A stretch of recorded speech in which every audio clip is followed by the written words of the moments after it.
Aumentano gli anziani soli e quindi di conseguenza anche le nuove povertà.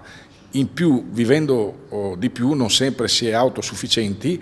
Per avere la cura durante questi periodi di non autosufficienza, le case di riposo costano, le impegnative della Regione sono diminuite, per cui c'è la necessità di fare un salto di qualità nella governance locale per dare una risposta a questi nuovi bisogni. Mancano le questioni fondamentali della cura, della riabilitazione e della possibilità a tutti accedere ai servizi, perché se poi si centrano nei grandi poli, chi sta nelle periferie, chi sta nelle campagne, chi sta nella pedemontana, rischia di non avere gli strumenti minimi per poter accedere ai servizi, per cui c'è la necessità anche di prestare attenzione ai servizi sociali e sanitari di prossimità. Il punto è che se si vede solo semplicemente come un costo non ne usciamo, se invece lo consideriamo anche un'opportunità di fronte a quello che è il cambiamento sociale, diventa un'opportunità di occupazione per tanti giovani e in realtà per tanti che in questo momento magari occupazione non hanno, cercando di riequilibrare tra giovani e vecchi, facendo appunto lavorare quelli che in questo momento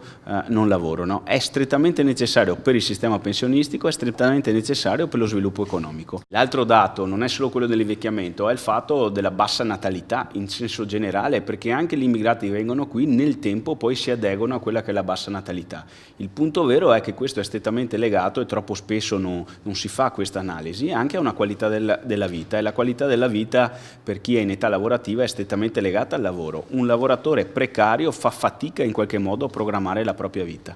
È chiaro che la stabilità del proprio rapporto di lavoro e le condizioni economiche incidono poi sulle scelte di vita. Allora o iniziamo a ragionare in termini profondi rispetto a questo, altrimenti poi ci troviamo con questi dati, con un andamento della popolazione che appunto non si cambia dall'oggi al domani, e quindi è necessario investire in occupazione, in particolare di elevato valore aggiunto, mettiamolo così. La qualità dell'occupazione fa risolvere la crisi, non viceversa. Non dobbiamo aspettare l'uscita della crisi per in qualche modo aspettarci nuovi posti di lavoro di alta qualità. Nel cambiamento generale della popolazione provinciale c'è poi le tante differenze comune per comune. Comuni che si stanno spopolando di giovani, comuni che stanno sempre diventando più vecchi, di fronte invece a comuni che attirano coppie giovani e quindi poi natalità.